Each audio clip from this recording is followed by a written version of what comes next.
Hey guys, it's Joe. Welcome to part 4 of the story of WoWMartiean.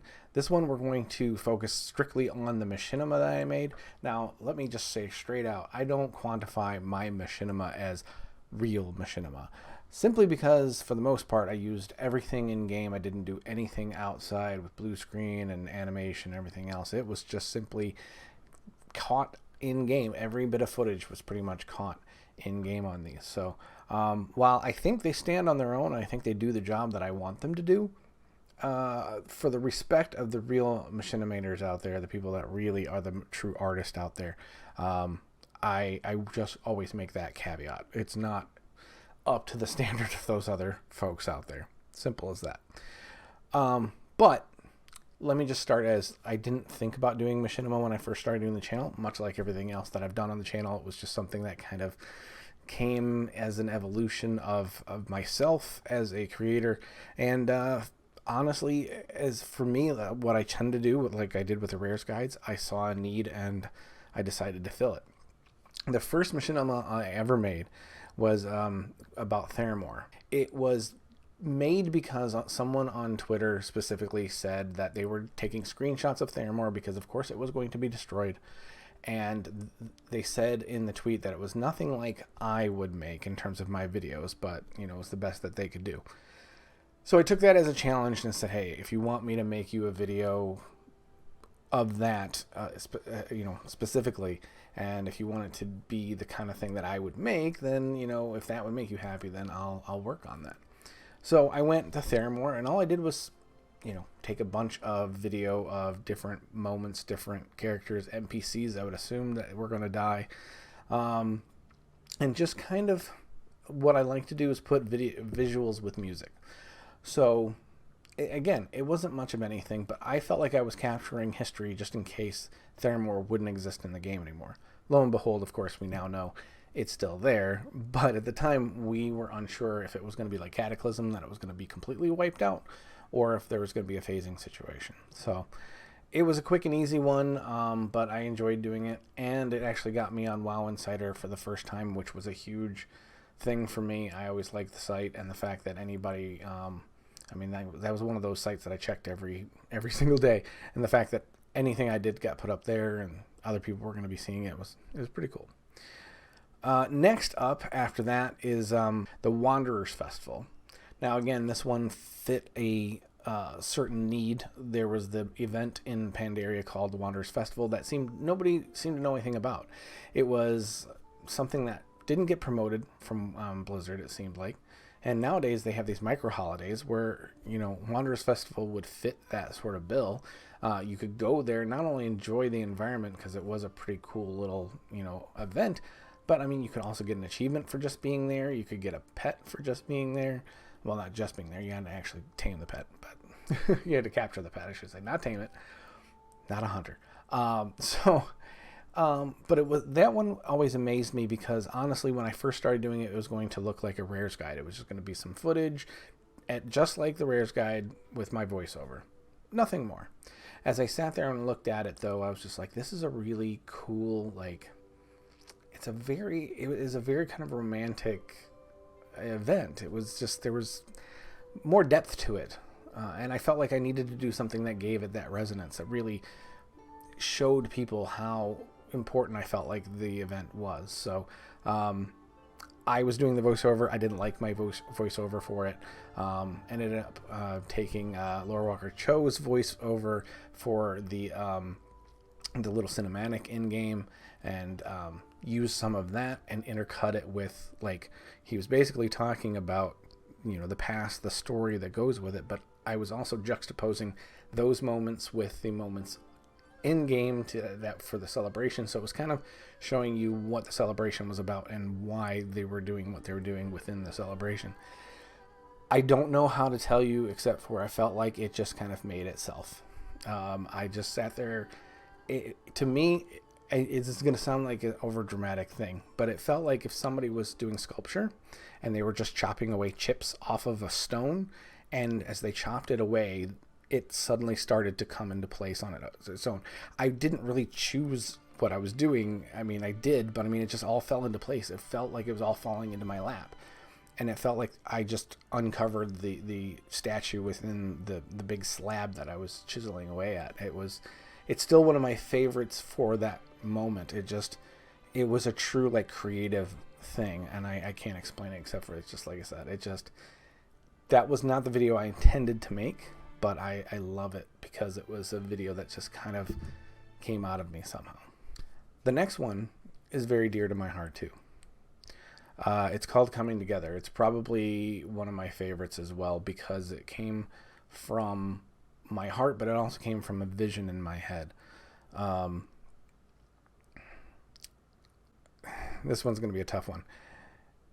Gemmet had lost his husband. Asthma attack one night, just suddenly. I remember I was on Twitter when the first tweet he put out came in, and just the succession of tweets of him just pouring his heart out and really upset, and just the way the community came together for him during that time, and over the period of time too. Gemmet's husband, Michael, was a loyal Warcraft player as well, so there was a memorial in game for him, and Gemmet was there, and a ton of us were there. There's video of it on my channel. I was asked to live stream it, so I did do that. And there's some footage of the memorial at the end of the Machinima. So there was, I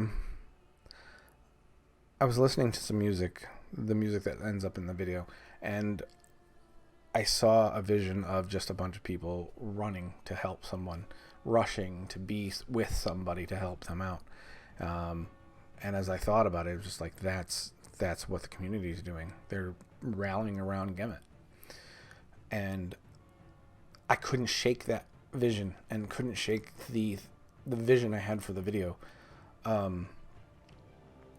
So luckily, since I do everything in game and I can't just animate it myself, luckily I had many people come and help me recreate the thought and the vision I had in my head. And you'll see it's not a ton of people. There's one moment where there's a ton of people, but that was all rushing to the actual memorial, and I did record that.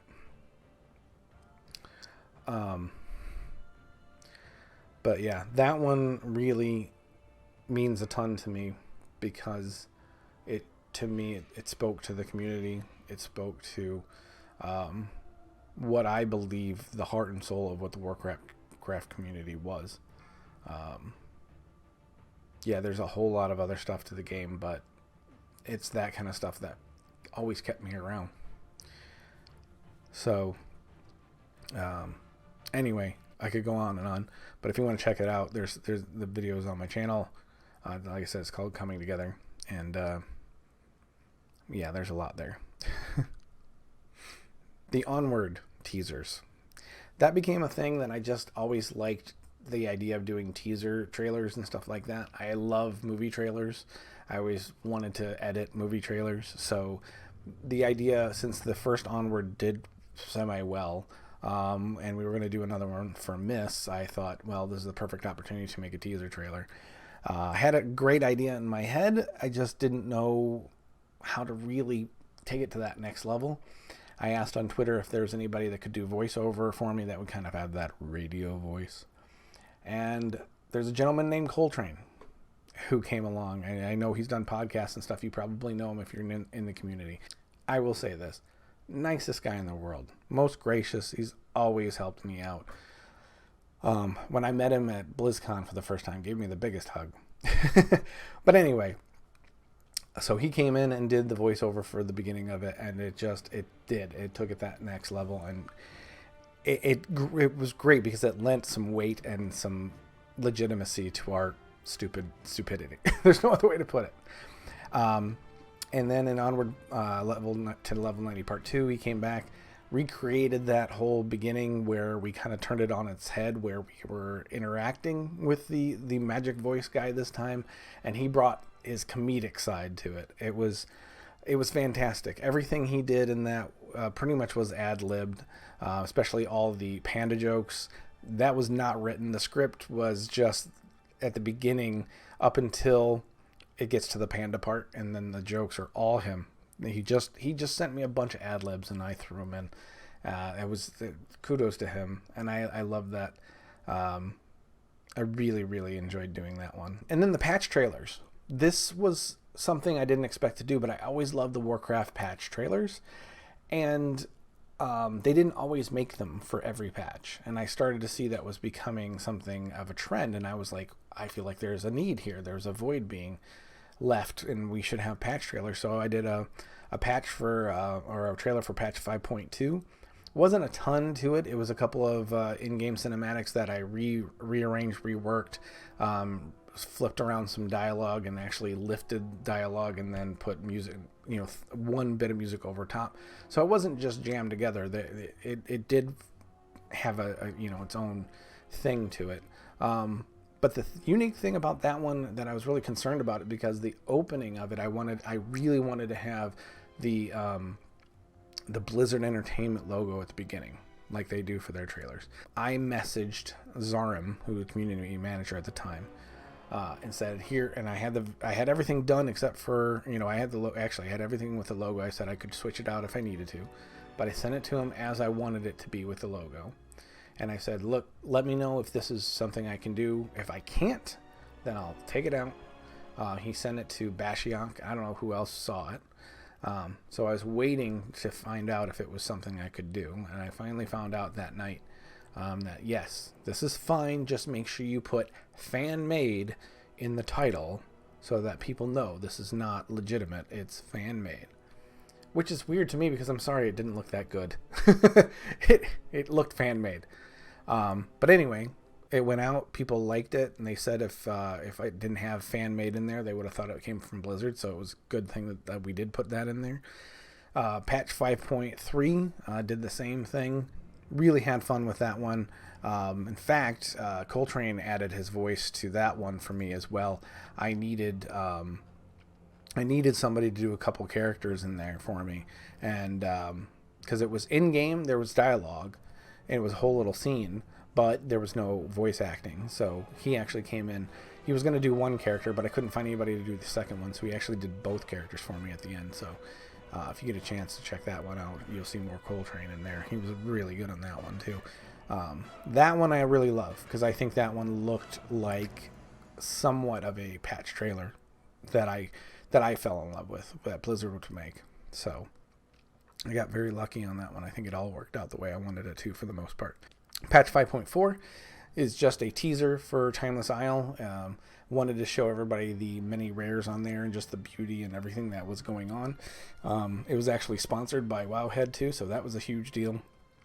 And it was great too, because at the time a lot of people, it was still on the PTR, a lot of people didn't know you could fly, in terms of using the flying creatures there, the whatever they were. So I got a lot of flying shots, and a lot of people were confused, and it made the video look great, and people really liked that. So, and finally, patch 6.0.2, the beginning of Warlords of Draenor. This was a vision that I had in my head one night. It's probably 10 o'clock at night, 9 o'clock at night. I don't remember what it was, but I had this vision in my head. I had this music that went with it, and it's not one of my best, especially the way it ends with using an in-game cinematic outright, but it fit the ending. But it was the last time, honestly, I had that real big passion and that feeling that I needed to make something. I really, really felt like I needed to make this. Again, I don't think there was a teaser for it or a patch trailer for it, so again, I felt like there was a need. And so that's the reason I like that one, because it came out the way I wanted it for the most part. And it's the last Machinima I've made. And who knows? Maybe that'll change. Maybe we'll get some classic Machinima going. So making Machinima is not something I ever thought I would do. And I feel blessed and again, humbled at the fact that I was able to make it. Not only that, but also people seem to appreciate it. Never was my main thing, but it's some of the stuff that I'm most proud of on my channel, and that I was able to show that side of me. Anyway, thanks guys. I appreciate your time. That is part 4 of the story of WoWMartiean. Part 5 will be coming soon as well. And that should be the last of it. And then onward to classic. All right. Anyway, thanks guys for your time. I appreciate it. Take care of yourselves.